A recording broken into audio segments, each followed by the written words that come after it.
Esse último episódio é um pouco diferente. Eu sou o Juan Madeira e quem dividiu a apresentação desse podcast comigo foi a jornalista Adriana Dias. Mas eu nunca chamo minha colega de trabalho assim. De que nome eu costumo te chamar? Mamãe. Uma questão que a gente tratou foi de nomes de locais ou de bustos, estátuas ou obras de arte que homenageiam pessoas que fizeram atos controversos ou até criminosos no passado. Qual que é a sua opinião sobre isso? Você acha que esse tipo de coisa deve ser revista? Eu entendo que sim, que deve ser revisto. As pessoas devem saber que aquele busto ou aquele nome de rua, nome de escola, é o nome de alguém que não é tão bacana assim. E graças, né,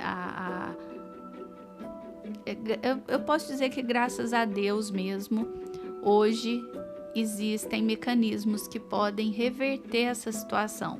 Não por completo ainda, mas que já podem ser revistas, como os antimonumentos, que vêm aí para colocar ali naquele lugar explícito que aquela figura não é tão bacana assim.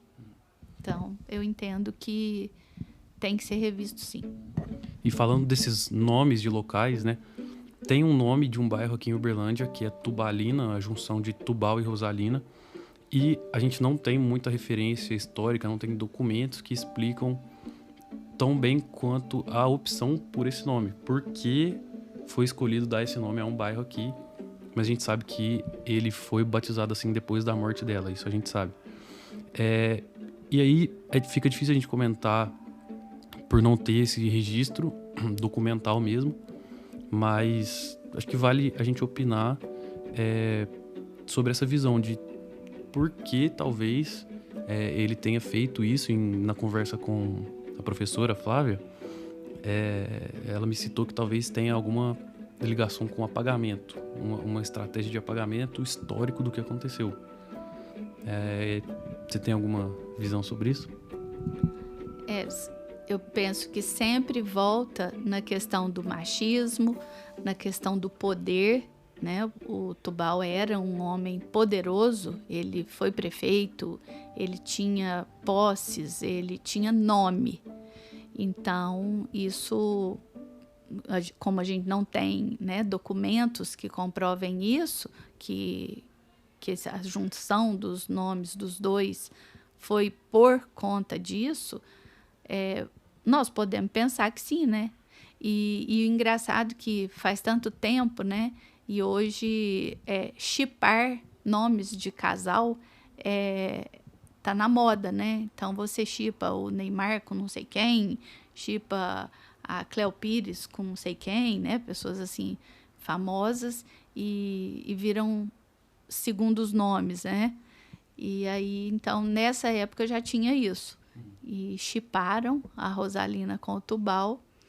Então, podemos entender, sim, que é essa força que ele tinha e que aí, colocando assim, fica delicado, né? Assim, não necessariamente ele tenha dado o nome, mas ele tinha poderes para fazer com que outras pessoas dessem o nome. Ele tinha poderes com vereadores, enfim, com quem dava o nome às coisas. E a intenção principal aqui desse podcast era falar sobre a vida dela e não tanto sobre a vida dele, porque quem quiser saber sobre quem foi Tubal Vilela vai conseguir achar muito fácil em pesquisas na internet, aqui em Uberlândia, no arquivo, tem muita coisa sobre ele, muita coisa mesmo. E aí, eu acho que o que a gente está tentando fazer aqui é uma forma de dar uma justificativa ou dar uma justiça, na verdade, para a história dela, para a memória dela. Só que tem aí que entra a minha pergunta. E que eu acho muito triste, que é a gente não ter como ter acesso a quem foi essa jovem que morreu antes dos 20 anos. A gente não consegue fazer uma biografia sobre a Rosalina. Não tem informações suficientes.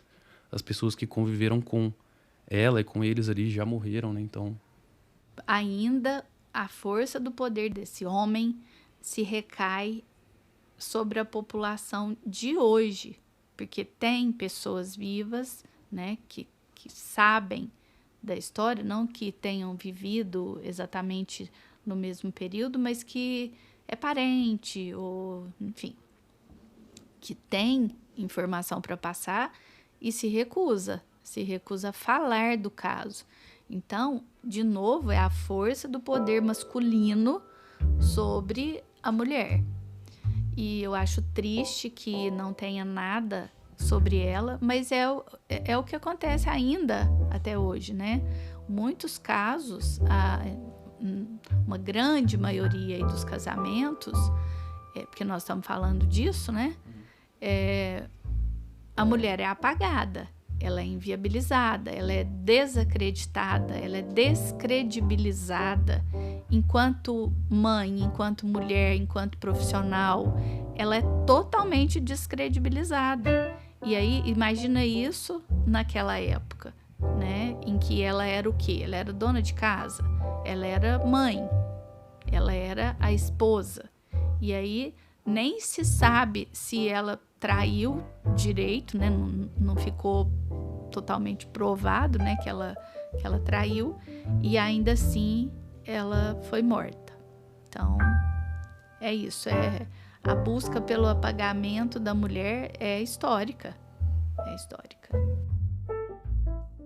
É sempre válido, né, você falar sobre histórias importantes e trazer questões que as pessoas no dia a dia não se atentam.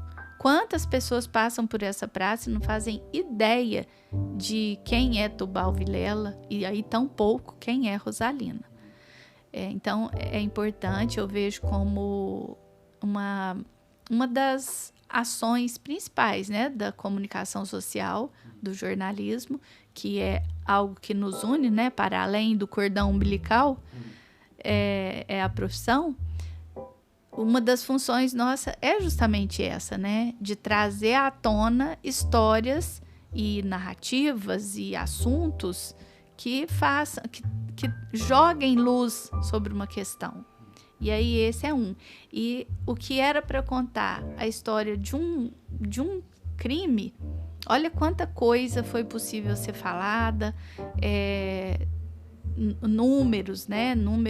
Falar sobre feminicídio, falar sobre a importância da denúncia.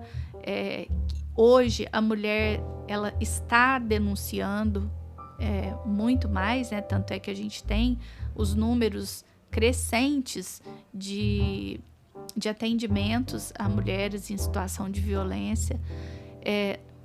Eu não acredito que os números tenham aumentado, que os casos, por exemplo, de feminicídios tenham aumentado. Eu acho que o que tem é a gente sabido mais a respeito desses casos. Há um tempo atrás, as mulheres eram mortas por seus maridos, namorados, amantes, enfim, e ninguém ficava sabendo. Fulana morreu. Sabe por quê? Não, morreu. Não se falava tanto, né, sobre o assunto. Hoje as mulheres denunciam.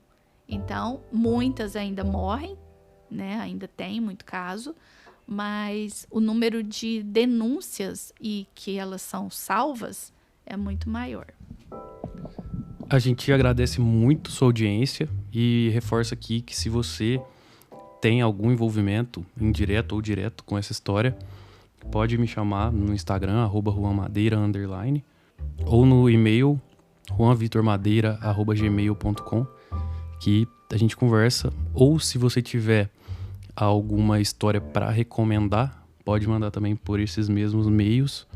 E a gente agradece muito a audiência. Eu estou feliz por ter podido participar desse podcast. Que venham outros.